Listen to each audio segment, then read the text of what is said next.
जल जमाव न हो कहीं भी नगरीय क्षेत्र में, चाहे वह बकरीद से जुड़े हुए आयोजन हो, कावड़ यात्रा से जुड़े हुए हो, नाग पंचमी के कार्यक्रम हो, या फिर श्रावण पूर्णिमा के या सावन जो मेला लगता है अयोध्या में, कहीं भी जल जमाव न हो, इस बात को भी हमें ध्यान में रखना होगा।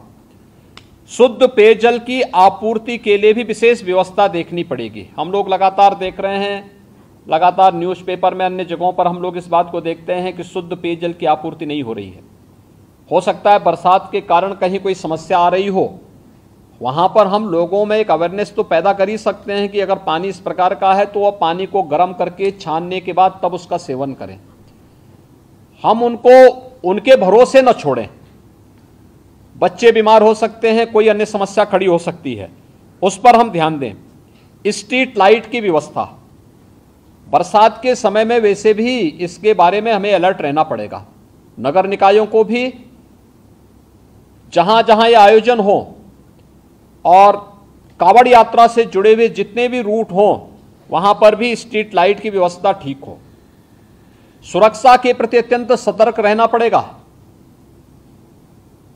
पेट्रोलिंग बढ़ाना पड़ेगा, सोशल मीडिया पे नजर रखनी पड़ेगी, और कोई भी व्यक्ति भड़काऊ बयान देता है या कोई भी ऐसी बयानबाजी करता है जो सुरक्षा के लिए या किसी समुदाय की भावनाओं को आहत करके उसे भड़काने की कार्रवाई कर रहा है, तो हमें कार्रवाई करने से हिचकना नहीं चाहिए और बहुत सख्त कार्रवाई उन स्थितियों में हमें करनी चाहिए।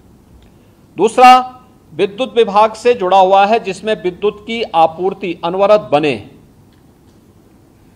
जर्जर पोल और तार को पहले से हम रिप्लेस कर लें, उसका मरम्मत आदि का काम कर लें, जो भी हमें करना हो उसको हम कर लें।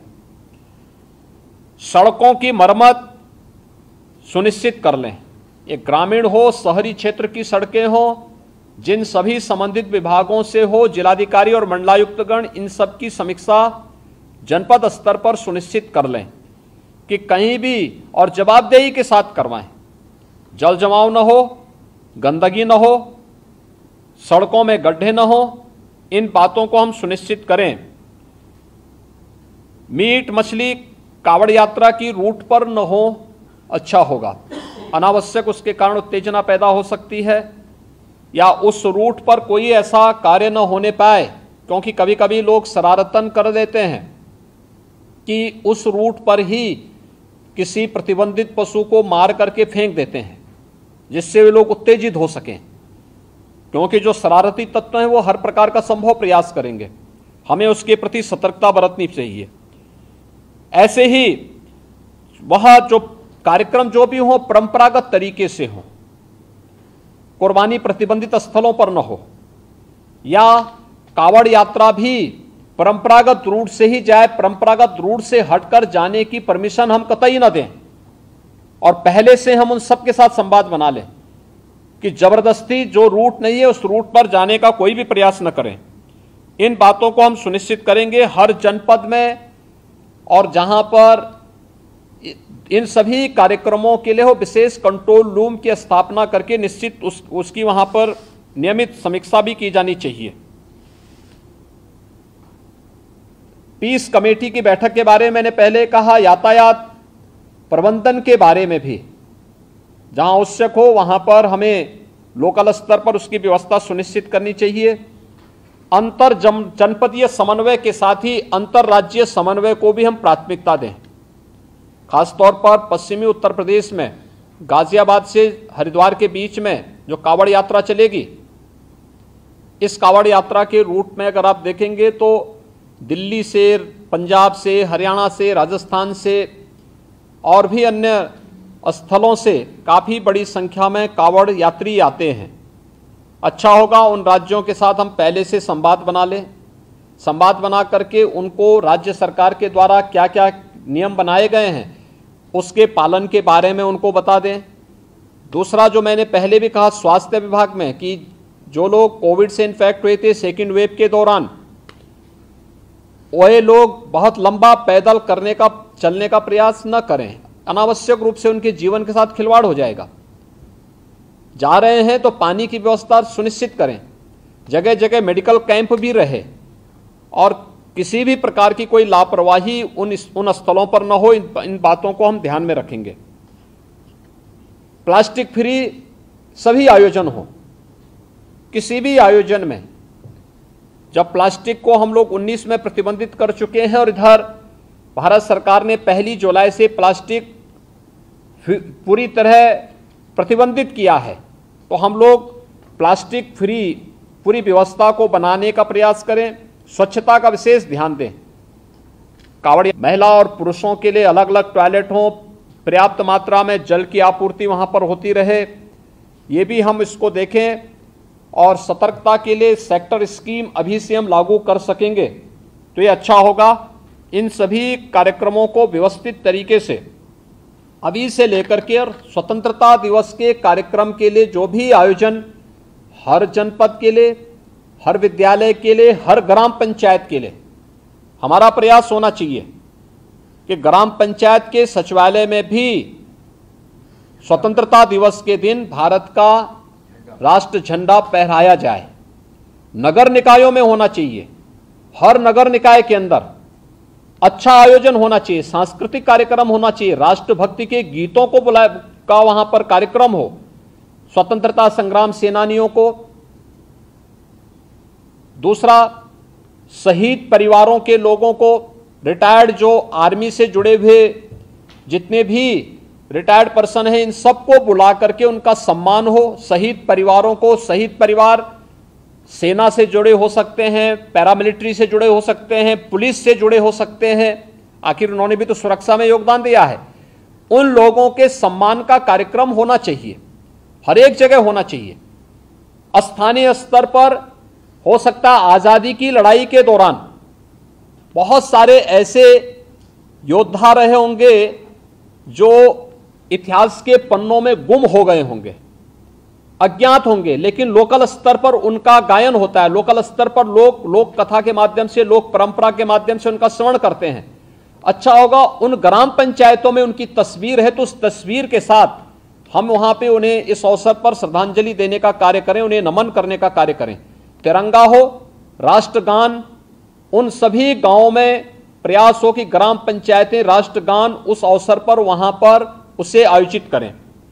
जिन गांवों में अमृत सरोवर बन चुके हैं, अमृत सरोवर के तट पर ही यह आयोजन हो सके तो अच्छा होगा। उसकी फोटोग्राफ भी कलेक्ट करें ग्राम्य विकास विभाग कि ग्राम पंचायतों के साथ संवाद बना करके ग्राम्य विकास और पंचायती राज विभाग वहां पर इस कार्यक्रम को आयोजित करें। नगर विकास विभाग भी इस बात को सुनिश्चित करें कि अगर अमृत सरोवर बन चुके हो तो अमृत सरोवरों के तट पर भी कुछ कार्यक्रम लोकल पार्षद के नेतृत्व में इन आयोजनों को हम कर सकेंगे। उसका अपना एक मैसेज होगा। और समाज के हर तबके के मानिंदों को बुलाइए, जितने भी ऐसे सिविल सोसाइटी से जुड़े हुए नागरिक हैं उन लोगों को भी हमें इस आयोजन के साथ शामिल करना चाहिए और समाज के उन सभी लोगों को सम्मानित करना चाहिए जिनका योगदान राष्ट्रीय सुरक्षा के लिए या सुरक्षा बलों से लोग जुड़े हुए रहे हैं या कोई शहीद परिवार है, उन लोगों को हम लोगों को उस अवसर पर बुला करके सम्मानित करना चाहिए। इसकी एक विस्तृत कार्य योजना मुख्य सचिव के स्तर पर यहाँ पर राज्य स्तर से तैयार हो जाए और इसे भव्य रूप में आयोजित करने की व्यवस्था की जानी चाहिए। अच्छा होगा कि बेसिक शिक्षा परिषद और माध्यमिक शिक्षा परिषद के बच्चों को प्रभात फेरी निकाली जाए उस दौरान, स्वच्छता को लेकर के, जल संरक्षण को लेकर के, वृक्षारोपण को लेकर के, शहीदों के चित्रों को लेकर के प्रभात फेरी निकले और फिर वहां पर उस आयोजन को विद्यालय परिसर में सांस्कृतिक कार्यक्रम के साथ साथ राष्ट्रभक्ति के गीतों के साथ हम इन कार्यक्रमों को आगे बढ़ा सकें। आखिर देश की आजादी के अमृत महोत्सव कार्यक्रम का कोई मतलब तो होना चाहिए और उसे हम कैसे आगे बढ़ा सकते हैं, इस दिशा से हमें इन कार्यक्रमों के साथ जुड़ने की आवश्यकता है। आयोजन जो 10 से प्रारंभ होंगे, सेक्टर प्रणाली हम सख्ती के साथ लागू करें। 9 या 10 जुलाई से प्रारंभ होने हैं और 15 अगस्त तक चलेंगे। हम इन सभी कार्यक्रमों में पूरी सतर्कता बरतें। इस दौरान हमारा प्रयास होना चाहिए कि सभी सीनियर अधिकारी एक एक गतिविधि की मॉनिटरिंग करें, पेट्रोलिंग को बढ़ाएं। शरारती तत्व अपनी हरकतों से बाज नहीं आएंगे जब तक आप कठोरतापूर्वक उनके खिलाफ कार्रवाई नहीं करेंगे और हमें कार्रवाई करने में किसी भी शरारती तत्व के खिलाफ एंटी सोशल और एंटी नेशनल एलिमेंट कोई भी हो, उसके खिलाफ कार्रवाई करने में कोई हिचक नहीं होनी चाहिए। किसी शरीफ व्यक्ति को अनावश्यक रूप से कोई भी व्यक्ति प्रताड़ित न करने पाए, इन चीजों को भी हमें ध्यान में रखना होगा। लेकिन जो लोग सुरक्षा के लिए खतरा बने हुए हैं, उनके साथ किसी प्रकार का कोई रियायत बरतने की आवश्यकता भी नहीं है, और इसलिए सेक्टर प्रणाली तत्काल लागू करते हुए बकरीद के कार्यक्रम को सभी मुस्लिम धर्मगुरुओं के साथ संवाद बना करके बेहतरीन तरीके से, शानदार तरीके से, स्वच्छता के मानकों का ध्यान रखते हुए जो पहले से ही व्यवस्था बनाई गई है कि किसी सार्वजनिक स्थल पर कोई भी ऐसे कार्यक्रम हम नहीं होने देंगे जो अनावश्यक ट्रैफिक को जाम करता हो। जो परंपरागत रूप से कार्यक्रम चलते रहे हैं, उन सब उन्हें छोड़ करके, खासतौर पर जैसे कावड़ यात्रा निकलेगी या मुहर्रम के जुलूस निकलेंगे, अगर वे परंपरागत रूप हैं, हमारा प्रयास होना चाहिए कावड़ यात्रा हो या फिर मुहर्रम के जुलूस, अस्त्र शस्त्र कोई लेकर नहीं जाएगा। पहले से हम सुनिश्चित करेंगे, हम संवाद बनाएं। त्रिशूल लेकर के भी कावड़ यात्रा में कोई जाता है तो पहले से उसको जानकारी देनी होगी, उस व्यवस्था के साथ बताइएगा। लेकिन कोई नंगी तलवार लेकर के जाएगा, इसकी अनुमति मत दीजिए। छुरा लेकर के जाएगा, इसकी अनुमति मत दीजिए। एयरगन लेके जाएगा, इसकी अनुमति मत दीजिए। अनावश्यक रूप से भावनाएं आहत न होने वाली कोई भी ऐसी हरकत प्रशासन के स्तर पर भी न हो, और कावड़ संघ हो या मुहर्रम के जुलूस हो, अस्त्र शस्त्र का प्रदर्शन न हो, यह भी हम सुनिश्चित करेंगे, जिससे स्थानीय स्तर पर किसी भी प्रकार की कोई कानून व्यवस्था के साथ खिलवाड़ करने की स्थिति न आने पाए। हर एक जुलूस जो भी निकले उसकी निगरानी होनी चाहिए, ड्रोन के माध्यम से, सीसीटीवी कैमरे के माध्यम से, वीडियोग्राफी के माध्यम से हमें करने में कोई संकोच नहीं करना चाहिए। कावड़ यात्रा की जो निगरानी हेलीकॉप्टर के माध्यम से होती है, वह पूर्व की भांति उसी प्रकार से इस वर्ष भी होगी। हमें उसकी समीक्षा भी करनी चाहिए, और जब भी उसकी आवश्यकता पड़ती है तो उसके अनुसार हम शासन से उसकी परमिशन लेकर के, शासन से उसकी व्यवस्था लेकर के वह भी सुनिश्चित करेंगे। डीजे एक निश्चित वॉल्यूम में ही बजना चाहिए, और संवाद बना करके हम इस बात को सुनिश्चित करेंगे। हम प्रतिबंधित नहीं करेंगे, लेकिन उसको संवाद बना करके एक निश्चित वॉल्यूम में बजाने की परमिशन देंगे, और उसमें केवल अगर कावड़ यात्री हैं तो कावड़ यात्री इस बात को सुनिश्चित करेंगे कि वे उसमें केवल भगवान शिव से जुड़े हुए भजन ही बजाएंगे। कोई ऐसा फिल्मी गाना नहीं बजाएंगे जिसके कारण अनावश्यक रूप से माहौल खराब होता हो और धार्मिक भावनाएं एक सामान्य भक्त की आहत होती हो। यह भी हमें कावड़ यात्रियों से पहले से ही संवाद बना करके उनसे आग्रह करना चाहिए। ऐसे ही मुहर्रम के जुलूस में भी वे लोग डीजे बजाएंगे, हम सुनिश्चित करें उसकी वॉल्यूम को कंट्रोल करें। अनावश्यक रूप से ढोल और ताशा बजा करके शोरगुल उतना न बचाएं जो कान फोड़ू हो जाए, और कान फोड़ू व्यवस्था को हमें रोकना पड़ेगा, हर हाल में रोकना पड़ेगा।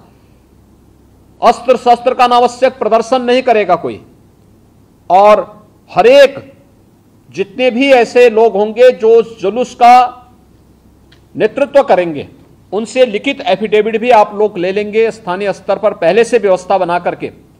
तो पर्व और त्यौहार में कोई खलल डालने का प्रयास नहीं करेगा, उसके नाम पर शांति भंग करने का दुस्साहस भी कोई नहीं करेगा। आज की ये वीडियो कॉन्फ्रेंसिंग इसीलिए महत्वपूर्ण थी, और मैं चाहूंगा कि शासन स्तर पर यहाँ पर सभी संबंधित विभाग इस बात को सुनिश्चित कर लेंगे कि जो व्यवस्था उनके जिम्मे है वे अपने अपने विभागों की भी समीक्षा कर लें, कोऑर्डिनेशन के माध्यम से प्रभावी ढंग से इसको लागू करने की तैयारी भी करेंगे, और कहीं भी कानून व्यवस्था की कोई समस्या न होने पाए